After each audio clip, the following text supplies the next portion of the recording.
আমার স্বামী রাগী মানুষ, তার ওপর তার মুখের ভাষাও ভালো ছিল না।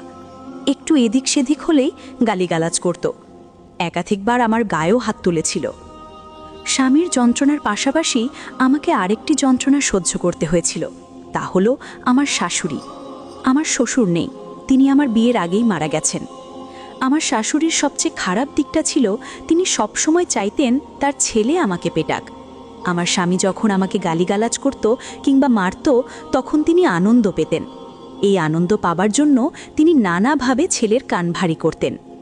স্বামী আর শাশুড়ির আচরণে আমি নীরবে কাঁদতাম, কিন্তু সংসার ভেঙে বেরিয়ে যাবার ক্ষমতা আমার ছিল না। কারণ ১, আমার কোনো আয় নেই, ২, তালাক দেওয়া আমার পরিবার মেনে নেবে না। নিরুপায় হয়ে আমি শুধু আল্লাহর কাছে কাঁদতাম। অবশেষে আল্লাহ আমার কান্নার উত্তর দিলেন। কি হয়েছিল আপনাদের বিস্তারিত বলি। একদিন দুপুরে স্বামী ডাইনিং টেবিলে ভাত খেয়ে বিছানায় গিয়ে শুয়ে পড়ল। সাধারণত তার খাওয়ার পর আমি ময়লা থালা বাসনগুলো রান্নাঘরে নিয়ে গিয়ে ধুয়ে ফেলতাম। ডাইনিং রুমে থালা বাসন পড়ে থাকা সে পছন্দ করত না। সেদিনও আমি থালা বাসন নিতে যাব, এমন সময় আমার ১.৫ বছরের ছেলেটা ঘুম থেকে উঠে কাঁদতে শুরু করল। স্বামীর ঘুমের সমস্যা হতে পারে ভেবে আমি ছেলেকে কোলে নিয়ে বারান্দায় চলে গেলাম।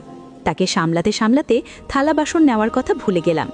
আধ ঘন্টা পর স্বামী ঘুম থেকে উঠে টেবিলে ময়লা থালা বাসন দেখে ক্ষেপে গেল।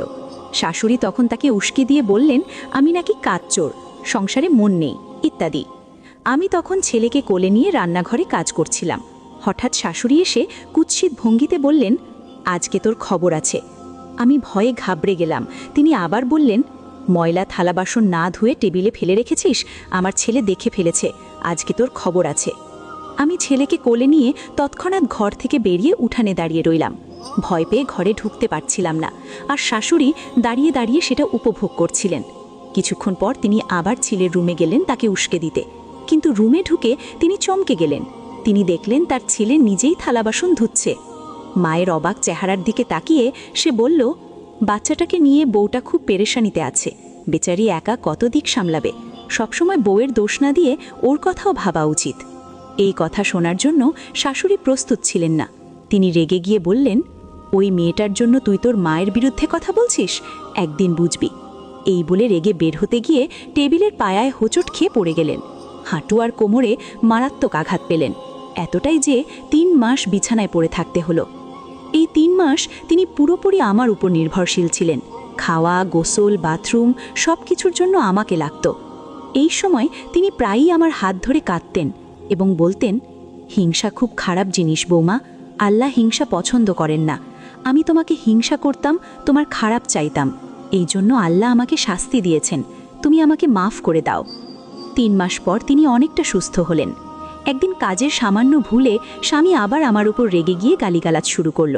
হয়তো মারতেও যেত, ঠিক সেই সময় শাশুড়ি এসে বললেন, তুই না বলেছিলি বউটা অনেক কষ্টে আছে, এখন তো আরও বেশি ভাবা উচিত, সে এখন শুধু বাচ্চা না, আমাকেও সামলাচ্ছে।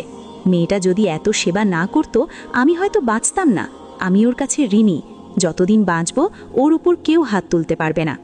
এই কথা শুনে স্বামী আরও রেগে গেল, বলল, সব বউই এসব করে, এত আশকারা দেওয়ার কিছু নেই। এই বলে বের হতে গিয়ে সেও টেবিলের পায়ায় হোঁচট খেয়ে পড়ে গেল, ঠিক তার মায়ের মতোই। সে ব্যথায় কাঁপছিল। আমি তাকে তুলতে গেলে শাশুড়ি বললেন, ওখানেই থাকুক, শাস্তি দরকার। তবুও আমি তাকে তুলে বিছানায় নিলাম। সে আমার কাঁধে ভর দিয়ে উঠে দাঁড়ালো, তারপর মাথা নিচু করে আমার আর মায়ের দিকে তাকালো। পরদিনই সে সুস্থ হয়ে যায়। তবে সেদিন সে খুব ভয় পেয়েছিল, আর সেই ভয় থেকেই হয়তো সে আমাদের কাছে মাফ চেয়েছিল। শেষে বলি সেই টেবিলের কথা, যে টেবিলের পায়ায় আঘাত পেয়ে আমার শাশুড়ি আর স্বামী বদলে গিয়েছিল। প্রথমে মনে হয়েছিল এগুলো কাকতালীয়, কিন্তু পরে বুঝলাম তা নয়, কারণ সেই টেবিলের উপর সবসময় কুরআন শরীফ রাখা থাকত, যে কুরআন আমি প্রতিদিন পড়তাম আর কাঁদতাম। আল্লাহ বলেছেন, কুরআন তেলাওয়াতকারীর সম্মান তিনি বাড়িয়ে দেন। আল্লাহ তার কথা রেখেছেন। আজ শ্বশুরবাড়িতে আমার সম্মান সত্যিই বহুগুণ বেড়ে গেছে। হ্যাঁ, বহুগুণ।